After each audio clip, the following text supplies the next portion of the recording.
Welcome to Wellbeing with Manny in conversation with. What we hear and what we listen to throughout our day can shape how we feel. If we feed and nourish our soul with wholesome conversations from everyday people, filled with positive stories that people can relate to, we may feel less alone and even inspired. We're all working through our own stuff, and sometimes you need to hear people's failures, successes, and everyday struggles. Wellbeing with Manny in conversation with is talking to everyday people about how they have journeyed life so far, with hopefully some amazing take-homes and some top tips for you. Thanks for joining us each week for another amazing conversation. It really is all about talking. So think, reach out, talk to somebody. Who will you have a conversation with?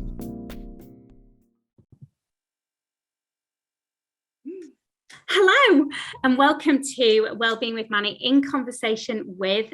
Today I'm very, very excited about the conversation because we are talking to the gorgeous Ellie Winn. Hello, Ellie.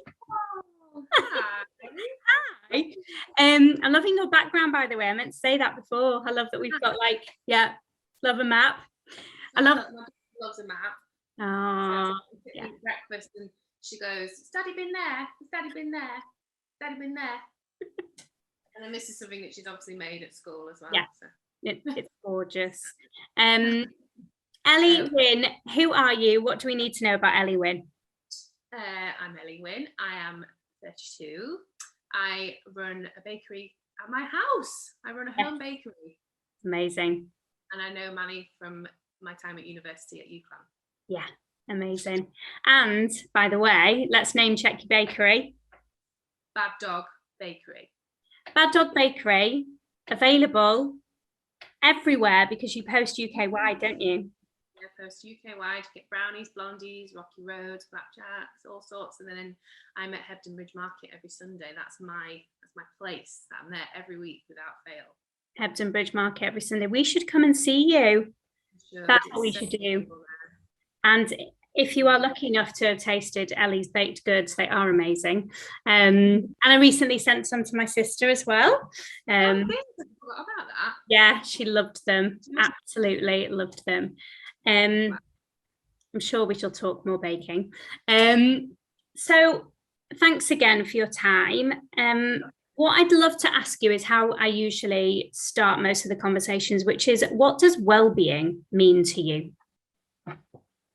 I think well-being for me is about having an awareness of how you feel, being okay with good feelings and bad feelings, but also looking at well-being as a whole. So that's to do with mentally, physically, emotionally, about how your well-being can then affect your relationships with other people, because that's a big, big part of why I think it's important to keep your well-being in check, because the way we feel ultimately affects how we interact with other people. So that's kind of the way that I've always lived my life, is that, well, if I'm looking after myself, and then I can then be able to look after other people. But also, if I'm not having such a good day, I know that that might have a negative effect on someone else. But not that that's a bad thing. This is a very long-winded answer. It's great. Got plenty of time. Awareness of how you feel and all the little strings that are attached to that, with like physical, emotional relationships, all that sort of stuff. Yeah, and it's dead interesting as well, because before we pressed record, we were just saying how, I always ask if there's any topics that are off limits and all the rest. And actually, sometimes when you're having a good day, you can feel happy to talk about anything. And we were both saying that today just happens to be quite a good day. Whereas, and that's a good thing to recognize, isn't it, about our own well-being and our own mental health, is it's just like this. It's on a complete and utter spike roller coaster. One day is up, one day is down, and that's okay. Yeah, there's nothing wrong with that. I think it was last Monday, for example, was a particularly bad start to the day, like for us personally at home, and then your whole day is kind of just a little bit meh then. Yeah. Not that that's not okay. I remember my mum called me. We tend to talk on a Monday because summer's at school. I don't have much baking on, so she'll ring me. And it was like 9:30, and I thought I shouldn't answer this call because I'm just going to cry. I thought, no, I can't ignore my mum, because that's not very nice. So I answered, and she's like, "You all right, Ellie?" And then just literally tears. She's like, "Oh gosh, what's wrong?" And it was just like word vomit. And I actually felt lots better for having answered the phone, even though I knew it wasn't going to be an easy conversation. And I don't like being upset for my mum to hear, because she lives far away as well. So, but I knew it was the right thing to do. But could have so easily gone, "Fine, don't talk." And I absolutely love that, because there's so many moments where you just go, "Oh, I can't do this right now," and you suppress it. And then of course it's got to come out at some point, hasn't it? It's got to have an outlet. And actually the best thing probably in that moment for you, even though it feels a bit grim, and obviously you then, if you're like me, because I'm the same, we're both the same, our mums don't live close to us. And when I feel like she thinks I'm worried, she's going to worry. So I worry about her worrying. Yeah, it's so true. It's very easy just to keep it all contained, because you don't want the ones nearest to you to worry about you. But with that, because I've kind of been on a real journey since I had Summer, my daughter, and my mum and dad will always be like, "We can tell that you're not okay. So, because we know you better than anybody. So just be honest with us." But again, that's harder, because you just don't want them to worry about you. But they're worrying anyway, because they're your parents. Yeah. So you may as well try and be as open as possible. It's not easy. No, it's not. No. And one of the major reasons that I wanted to talk to you as well on the channel was that ever since I've known you, you've always been someone who I think is super positive, even in the face of quite big, changes in your life. And also you work really, really hard at looking after people around you. I think you'd be really hard pushed to find anybody who couldn't go to you or couldn't speak to you and doesn't feel your kind of warmth as a person. But that's got, and I straight in said, but, because that's got another side to it, that when you give and give and give your energy and your positivity, which of course you want to do to people, and for people, how does that take its toll with you? And have you noticed that, being a really compassionate person? I've definitely noticed it since becoming a mum, because I think you ultimately give them everything, don't you? Because it's innate in you anyway to do that as a mother. But even on like the hardest days, or when you're like really tired, because Summer, our daughter, has never really slept that well, and you just feel yourself like digging deeper and deeper and deeper to find the energy to be there for this tiny person. So I think I've noticed it more since becoming a mum, whereas before that, it's kind of, I can't really describe, it's just who I am as a person. And when I talk about it, it's not that I'm trying to big myself up. Like, there are times where I wish I didn't care as much, because it really does take its toll. And I read something about people that are empaths, and I think that's how I would describe the sort of person that I am, is that you take on other people's stuff, and it's not because you're nosy or anything like that. It's just that you genuinely want to help. Like, I want people to know that they can talk to me about stuff. But I have recently noticed, because I think when you become a fully fledged grown up like I am now, which is sad. When you meet like other parents in the playground who have got their own battles that they're facing, and that's when I've started to, I personally have had to like speak to Nathan, my husband, about it and say, I need to take a step back from this, because it's taking on too much for me. I won't kind of go into details because it's not for me to talk about on here, but when someone is struggling so much mentally, then they're sharing their darkest, deepest thoughts with you, it's a lot to take on. And I spoke to Nathan about it, and he said, look, this is where you need to just take a step back and say, you're still being a good friend, but just you need to protect yourself as well. So otherwise you get dragged down. So that's when I've noticed it more, like proper real world problems, if you will, not problems that we thought we had 10 years ago when we were students and everything was actually quite nice. Pretty easy. So I've noticed it more as I've got a little bit older. Yeah, and I think it's a really interesting point you bring up as well about the protection of yourself, because when you are, a compassionate, empathetic person, as I know that you are,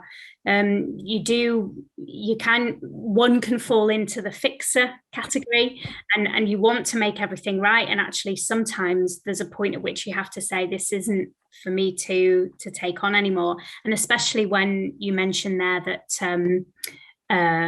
people have maybe confided some darker things, for you.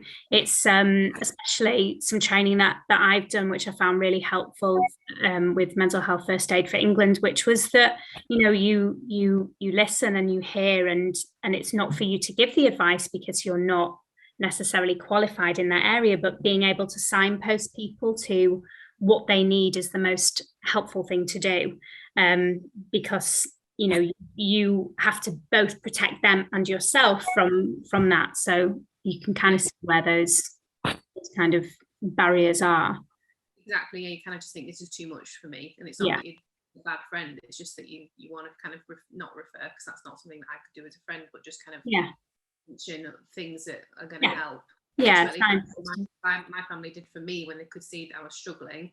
They said, well, just go to the doctor, just go and have a chat with them. And and I'm quite open to talk about medication and things that I'm on. So I take 50 milligrams of sertraline every day, and that's only since April of last year. And I would say that's taken me nearly 5-6 years to finally speak about the fact that I've struggled since having a baby.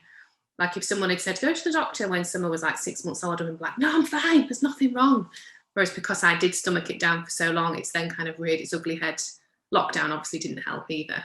Don't really know why I brought that up, but it's just important to be able to talk about it more openly. I think is really good. It's really important you brought it up, and I'm really thankful for your generosity with that. And if it's okay to ask you about why you thought you didn't want to maybe ask for further help. I don't know whether that's a place you want to go to, whether that's okay. I honestly don't. I can't say why, because I don't know. I was just so all encompassing, is that the right word? In just making sure that I was doing the right thing and being a good mum. So I think maybe I thought that if I was to admit that I was struggling, there was then an admittance of weakness. And because I do think over even just 5-6 years, we've come on so much in terms of talking about postnatal mental health. The journey has been massive, I think, because I think social media it has got its awful sides, but it has got a lot of ups for opening up conversations and people being, sharing raw, honest opinions and posts and things online. So the more I've kind of reached out and probably met different mums who have also had not, lovely experiences, that's kind of what helped me finally get some help. But looking back then, I think it was just not wanting to admit that there was anything wrong. Really, I don't know why. Just a pride thing. I don't know, maybe because I'm always the person that's all right. Maybe that's probably it. I would say it's because I'm the person that's always okay. And when I mentioned about my friend who's been going through some stuff, there was one really kind of honest conversation that we had, and I've said, I'm always here for you. And then she said to me, yeah, but Ellie, who's there for you? And we were downstairs in the hall and we were just saying bye to each other and gave each other a really good hug, and she said it right in my ear, and it made me think, actually, just sometimes it's worth thinking about who is it that I kind of can turn to. And there are plenty of people out there, but I just spend too much time investing my time in other people. Which is gorgeous, but also has its limitations. And that will bring us definitely onto kind of a self-care question in a moment. But just picking up what you said, I was exactly the same, and I've openly talked about this many times as well, that after I'd had Molly, I was absolutely fine. But after I had Daisy, I know that we've had this conversation as well, I wasn't. And I was exactly the same. I got to a point where I was offered some help, and I was like, I don't need it. I can just claw myself out of it. But I don't really know what claw myself out of it meant, at all. I don't know what I thought I was. don't know what I thought I was gaining by not taking help. And of course, we have to meet everybody where they currently are.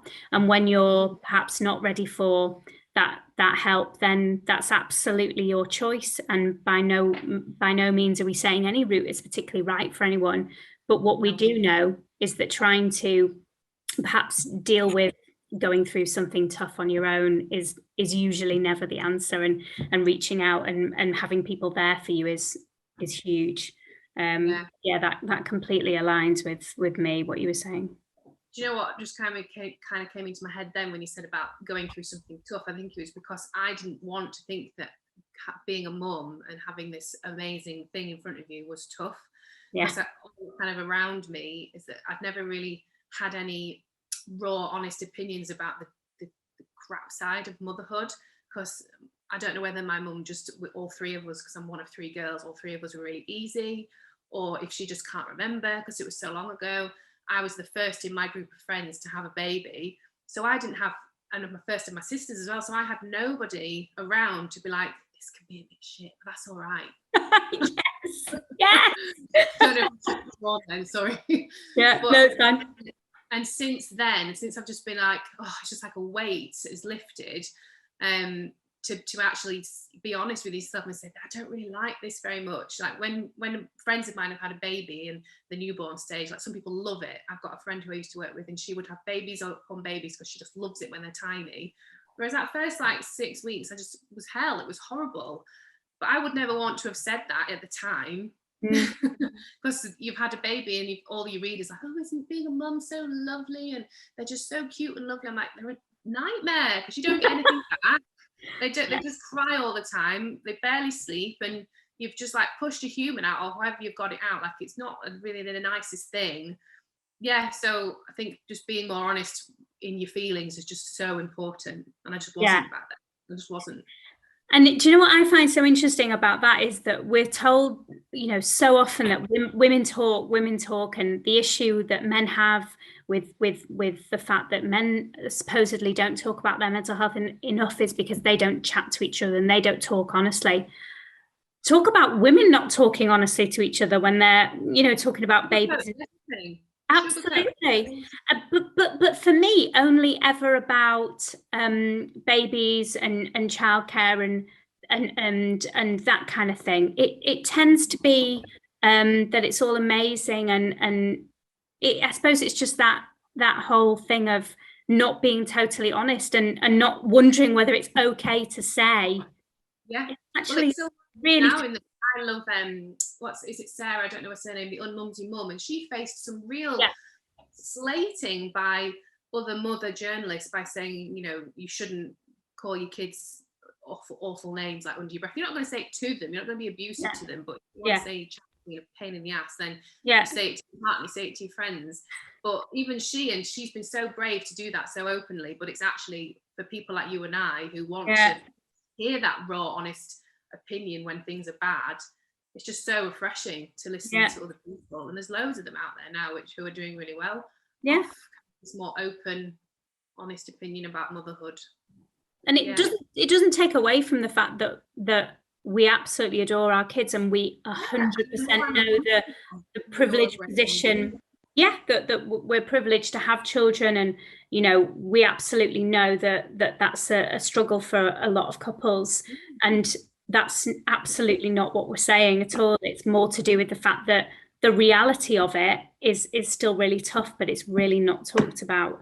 I do find another reason as to why I wasn't honest about how I felt. That's just reminded me, is because there'll be people around me, not that they were friends, but that I knew, that so desperately wanted a baby. Nathan and I didn't plan to get pregnant when we did, so I kind of felt like, how dare you over there who got yourself pregnant not like it when there are other people who so desperately want what you want and don't have it. So you just enjoy it, will you? Because it's grateful. And then it's just a whole head jumble as to how should I feel about this, because deep down I'm not liking it a lot, but you should be happy. So it's real mind messing with you. Well,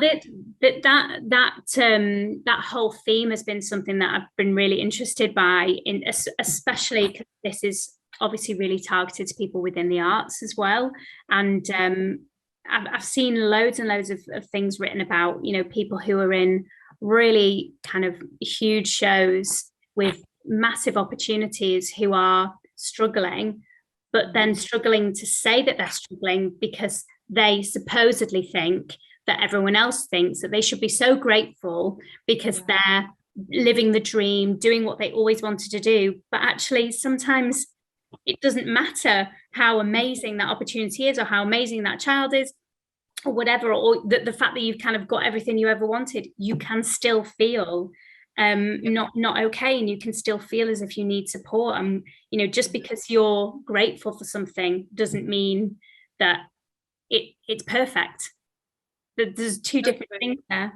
Where this whole, like, when people, I think it's quite an old school advice, is that, oh well, you know, worse things happen at sea and all that sort of stuff, is like thinking, well, yeah, you know, some people probably are in a worse position than me for so many reasons, but that doesn't take away from my own problems and my own thoughts. And just because I think sometimes it can be helpful to think, oh well, at least I'm not in their position of someone that's maybe going through a tougher time. But then again, that's them, you're you, and you feel your own stuff, and how other people believe you should tackle that is not really anything to do with them. Do you know? I don't think I said myself very well there, but do you get what I mean? And just 100%. taking ownership of your own stuff, and the way that you feel is really important. Yeah. Definitely. Absolutely. One of the other really lovely podcasts that I listen to, which I would definitely recommend to other people, is Jake Humphrey's High Performance podcast that he does with Professor Damien. Pardon? Is on the telly? Yeah. So Jake he used to be a children's TV presenter and then presented Formula One, and he's teamed with Professor Damien, and it's not just about sports people, it's people who, you know, it's the opening question is, you know, what do you consider as high performance, or what do you or high performance in your life? And one of the things that Jake says, which I really, really love, is about fault and responsibility. So something can be absolutely not your fault, but it's still your responsibility for how you're going to deal with it. So I really love thinking about that, especially when we think about you know, the pandemic and what's happened. It's just a great way of separating things.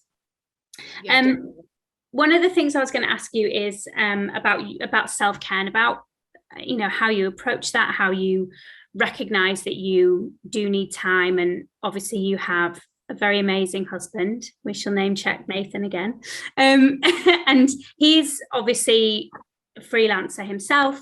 He is away a lot, and is an amazing dad still, but isn't always there. And obviously his whole, you know, you've got your own business, you've got a gorgeous daughter, there's a lot to juggle. And, you know, you said that you're very good at being there for people and caring for people. How do you care for you? And have you learned anything about caring for you over the years? I would say it's really tiny things, just about taking, even if it's just half an hour for yourself in the day, whether that be to sit and have some quiet reading, listening to a podcast, anything like that is really, really good, just to take time away.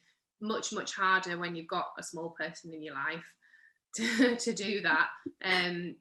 But even for me, it's like, it seems quite mundane, but just small things like going to have your shower on in the morning and cleansing your face. I know this sounds like really silly.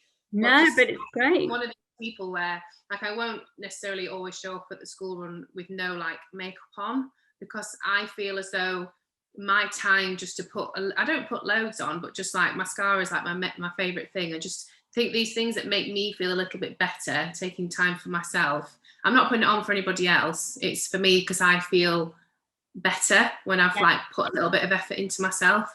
Like I'll have someone around me saying, "Mummy, you don't need that on," and Nathan will say the same. I was like, yeah, I know I don't need to do it, but I have it and it makes me feel better. If I feel I look good, it's quite a shallow thing, I kind of just feel better about facing the world. I don't think it's shallow at all, is what I was going to say. Because actually you hit the nail on the head when you said, I'm not doing it for anyone else. I'm doing it for me. And that's the key to self. Yeah. Exactly, and kind of that self-love and looking in the mirror and thinking, oh yeah, I look nice today, that's good, small win, tick. But I've got obviously the dog who we named the bakery after, Cooper, who I love to death. He's just the best thing ever, and I love getting out with him for a walk. Even just spending time with him, stroking his ears on, and even like just having a dog as a companion is just the best thing. So time with him is really important. And then I also like to be able to go back up to the Lake District where I grew up and spend time there. I always feel kind of good after I've left there. Kind of, is it grassroots? Is that the word? Yeah, absolutely.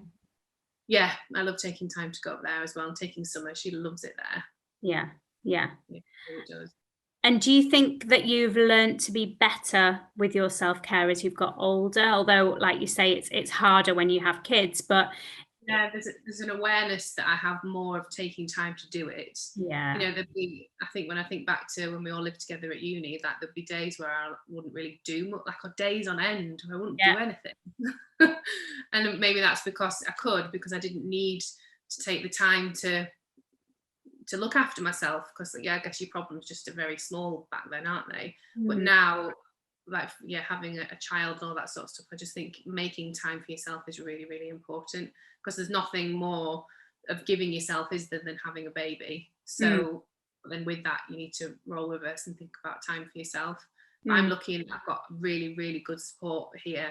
Even though I'm away from my family, Nathan's family are 10 minutes around the corner. So in summer spends time with her nana like more than once every week. So yeah, that helps. And Catherine knows how important Nathan and I feel that we have time, just the two of us, and time away from Summer as well. It's not that I don't really miss her when she's not here. Honest parents, love it. I just know I need a break from her, because she's an only child, and that's our choice. It's not that we've tried for another one. It's just that I suffered, a lot, and I just think I'm scared to do it again, and thinking, what if I feel like even worse if we were to do it again? So me having a break from her is really important, because we have a bond like that. Like, we are thick as thieves, Summer and I, and I am very much the favourite parent. Like, we'll be honest about that as well. I think that's just because of how much time Nathan spent away. Of course. So it's always been me and her. But there is a time where I just need to ship her off to grandparents, and then I can just whether Nathan's working, I love being by myself. I love it, even if it's just to sit and have a cup of tea and watch the telly, watch what I want to watch on the telly. That's my time, and I need it for my brain. I really do. Absolutely. And if you were to be kind of writing that in kind of a top three, what would so if someone's listening to this who is either a frazzled parent or a very, very busy business person, you are both, what would your kind of top three things be to kind of really look after themselves so that they are available for other people, and that the glass that they're pouring from isn't empty, I think having time alone with your own thoughts is good, just to kind of reflect, and having time to yourself, if you're comfortable enough anyway to be on your own, because I know a lot of people aren't. But learning to be comfortable by yourself is a really important skill. Not a skill as such, but just knowing that there's so many people I know that are like, oh, I don't want to be on my own, I just don't like it. And you think what's going on for you to make you and some people are uncomfortable with their own thoughts, maybe, and that's something that then we have to work to finding something different that does suit you. But I think time alone and going for a walk, I think, is so beneficial. I don't even really see it from an exercise point of view. I just see it as that I want to get out into the fresh air, and you just always feel better having been out in the fresh air. And number three, the little things, washing your hair, going for to have your hair done, or like I get my eyebrows waxed once every 4 or 5 weeks, or just little things like that just time for yourself, especially like I say, if you're a mum or you're busy working or you're both. Take self-care in the more aesthetically pleasing way, I think, is still important, if you like that sort of thing. I actually love that. I was chatting to a friend. We weren't recording anything, but we were just chatting about just general things that we might do that make us feel happier. And she said that she used to love wearing a bright lipstick, and she used to wear a bright lip all the time. And she said she just hadn't done it for ages. And then I just said to her, why don't you just do it? Yeah. So she just went away. And then she came back and she had this massive bright lip on, and it changed everything about her. And she just kept looking at herself like, and just seeing it there. And I just said, why don't you just do it more? And she was like, I've just got out of the habit of doing anything for myself. And we weren't really going down a very deep avenue, but really interesting how, people, tiny little things. And it's really important, especially if it means something to you or just makes you feel better. Anything that can make us feel better is surely quite good for us, within the limits of something good. Ellie, thank you so much for today's chat. It's been absolutely amazing. And couldn't we? Yeah, well, we could, and that's what I'm hoping it is, just people listening along or watching along and thinking it's just a couple of mates chatting. And I think, from this conversation, I'll take forward just the honesty that probably we all need to have a little bit more of, and not being scared of that, but also knowing when we reach kind of our limits of how we're able to support others, but also ourselves, and just taking a bit more time. So thank you so much for that. Oh, you're welcome. I've really enjoyed it. It's been lovely. Thank you for being part of this Wellbeing with Manny community. It really means a lot to me that you can spare some of your precious time to listen to these conversations. Please share this episode with anyone you think would benefit from hearing these open and real conversations. And remember, talking is key. Who will you have a conversation with?